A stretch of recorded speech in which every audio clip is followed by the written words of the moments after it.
We're talking about a story that I think is pretty crazy. A group of 10 and 11-year-old girls is accused of coming up with a plot to kill a boy at their school. Just end him is what their goal apparently was. According to a police report, they say that the motive might have been a recent breakup or cheating allegations. It was 4 fifth-grade girls at Legacy Traditional Schools West Surprise Campus. They were going to lure one of their, it says male, I'll say, boy classmates to an outside bathroom and stab him in the stomach. And each of these 4 girls had a role, from stabbing him to being the lookout to writing a suicide note. They were all going to wear gloves when they carried this out. I mean, they were basically covering all the bases. Yeah. And you know what? Who knows what they would have done if they hadn't been overheard. And the reminder, these are 10 and 11-year-old kids. That's right.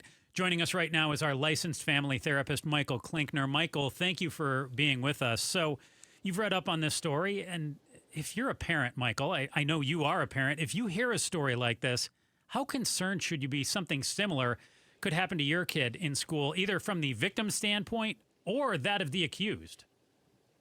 Well, so from the victim standpoint, it's much more complicated, right? Because it could happen to anybody. And so all the reports are that this boy cheated on the 10 or 11-year-old girl, and that therefore this was a revenge plot.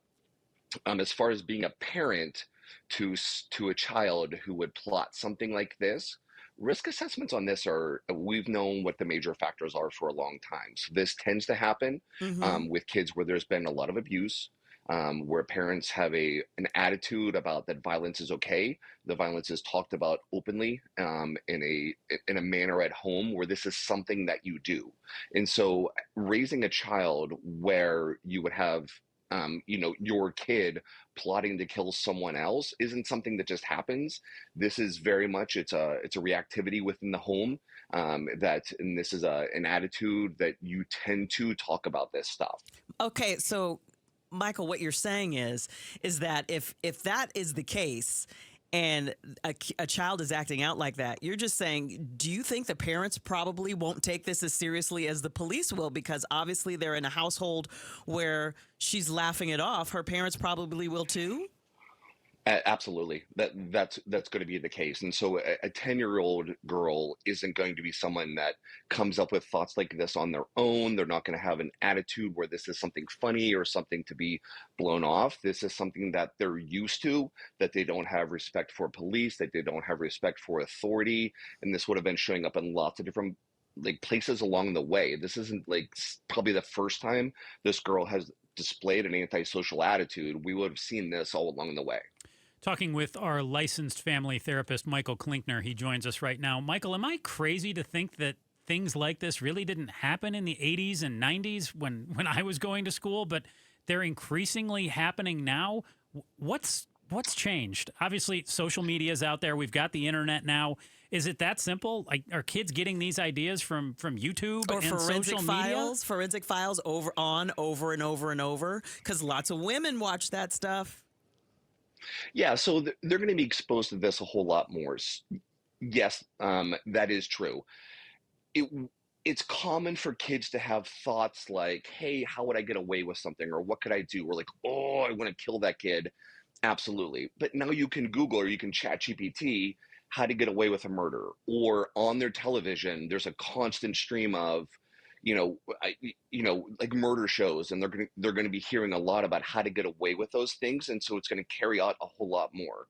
It's worth noting on this, though, too, that a couple of the girls that were associated with this originally thought that everyone was joking, and then it just got too far, and they got sucked into it. And that's not a 2025 thing. Things can get too far. Your friends can keep going. You can all of a sudden be the guard outside the door, and even back in 1985. And you didn't think you would be, you're like, what am I doing? Like, how did I get into this? And they don't have the mental capacity. Their brain hasn't developed enough for them to have firm, I better not do this kind of guardrails yet.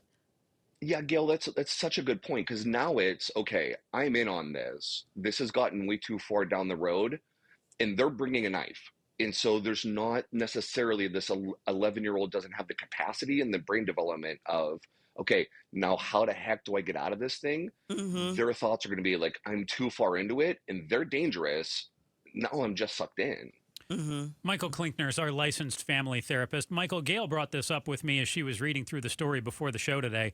One of the girls reportedly smiled, laughed, and made excuses for her actions. You mentioned that it's not shocking to you to see something like this when you think about a culture of abuse or violence being okay, and that something like this doesn't just happen. What I took out of it when you said that was that, that the home might be a culture where some of this becomes common or more regular than what you might see in other homes, certainly more than what you might have seen in the 80s and 90s.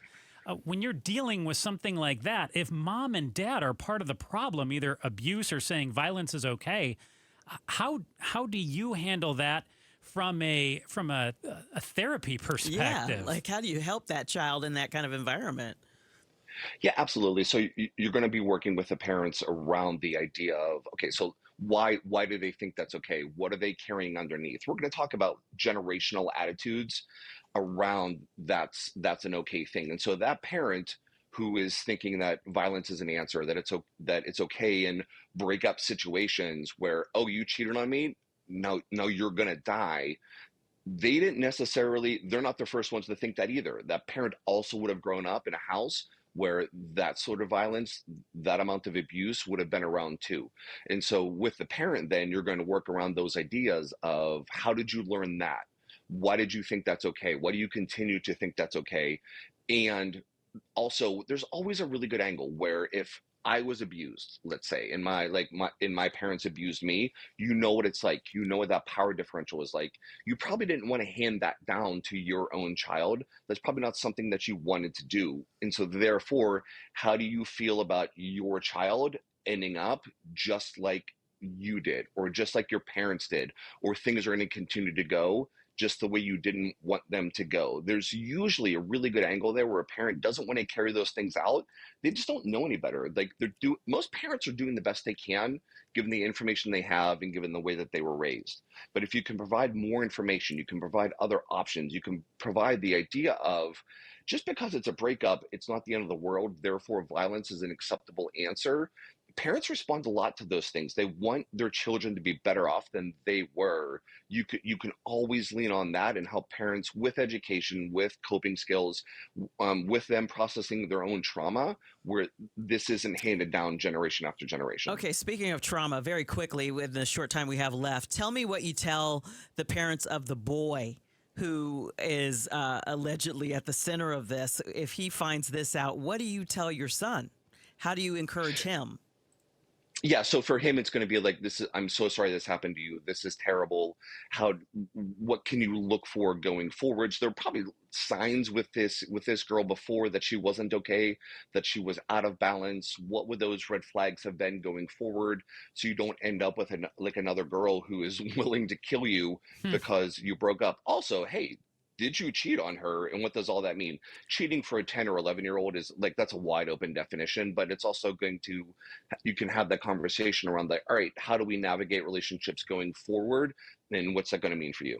Michael Klinkner, our licensed family therapist, thank you so much for joining us, talking about this story involving a group of 10 and 11-year-old girls, 4 of them, accused of devising a plan to plot and kill a 10 or 11-year-old male classmate at school. Michael, we appreciate it. Thank you. Thank you. Thanks for watching The Chris and Joe Show. Click to see more from Chris and Joe and tap the button in the middle to subscribe to KTAR News.